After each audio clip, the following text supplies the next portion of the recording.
Bonsoir à tous. Voilà, on sort ce soir de la réunion des maires avec M. Macron à Souillac. Et je peux vous dire que c'était une véritable mascarade. Donc comprenez bien, je suis maire de ma commune, les gens se sont mobilisés, on remplit un cahier de doléances, on fait plein de remarques, se sont mobilisés et m'ont mandaté pour apporter ce cahier de doléances. Et à quoi a-t-on assisté? À un soi-disant débat, et le président Macron a eu l'audace de dire que c'était un débat sans filtre. Or, il n'y a eu que des filtres. Premier filtre, aucun citoyen présent, des barrages à plus de 10 km, des contrôles d'identité dans tous les sens. Et à la fin, quand on est arrivé dans la salle, j'avais demandé à pouvoir intervenir, bien entendu. Et qui présidait le débat? Un ministre. Je ne vois pas en quoi il est indépendant pour présider un débat.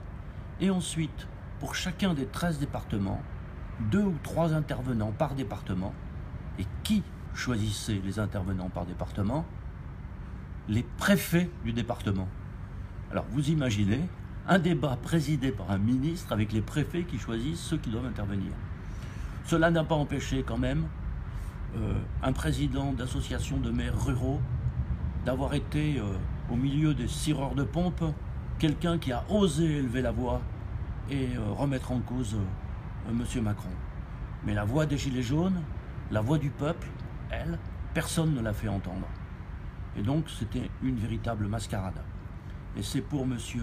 Macron un moyen de faire campagne, oui, de faire campagne, parce qu'on est dans une campagne électorale, clairement, en utilisant les moyens de l'État, des milliers de gendarmes, de policiers, tous les moyens de réception, toutes les autorités. J'étais impressionné par président de région, ministre, députés de toute la région qui étaient venus de La République En Marche, tous ces gens mobilisés pour entourer de petites centaines de maires dont une toute petite partie n'a pu parler.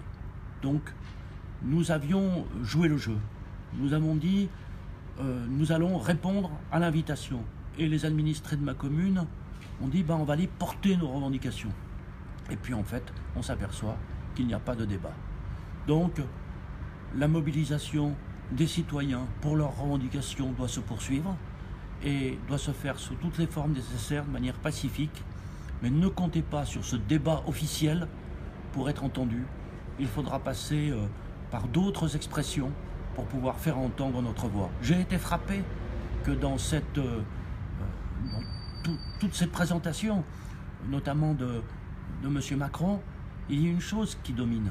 Je ne changerai pas de cap. Il maintient ce qu'il appelle la politique de l'offre et il maintient son refus de faire payer les plus riches. Et il maintient cette idée que si nous voulons obtenir quelque chose, ça sera en diminuant un autre service public, une autre aide sociale. Que donc c'est une mascarade absolument lamentable, mais nous en avons fait la démonstration aujourd'hui, donc je crois que cela va éclairer tout le monde. Et vous savez, il y a des mots qui n'ont pas été utilisés. Le mot salaire, dans le discours de M. Macron, des mots n'ont pas été utilisés. Le mot salaire minimum, l'augmentation des salaires, l'augmentation des retraites. Il y a un mot qui n'a jamais été utilisé. Le mot de pauvreté, la lutte contre la pauvreté. Tous ces éléments-là ont disparu. Et aujourd'hui, on a un président qui va chaque semaine mobiliser tous les moyens de l'État pour faire sa propagande, pour essayer de gagner du temps.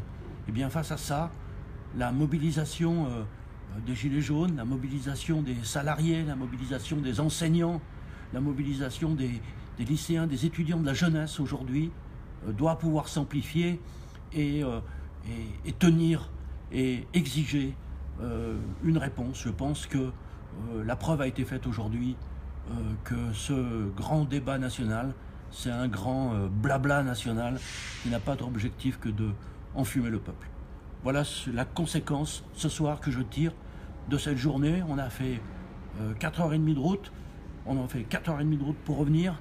On a passé toute la journée là-bas à essayer de pouvoir parler, mais j'étais mandaté par les habitants et j'ai l'habitude de respecter le mandat que me donne le peuple. eh bien, je rends compte ce soir de ce mandat. Nous prendrons le temps de nous réunir sur le terrain et de nous mobiliser dès demain. Voilà, nous le ferons dès demain samedi. Mais voilà, nous avons rempli notre mission et les choses sont maintenant claires. Le grand débat national, c'est vraiment quelque chose, une opération d'enfumage. Merci, bonne soirée à tous.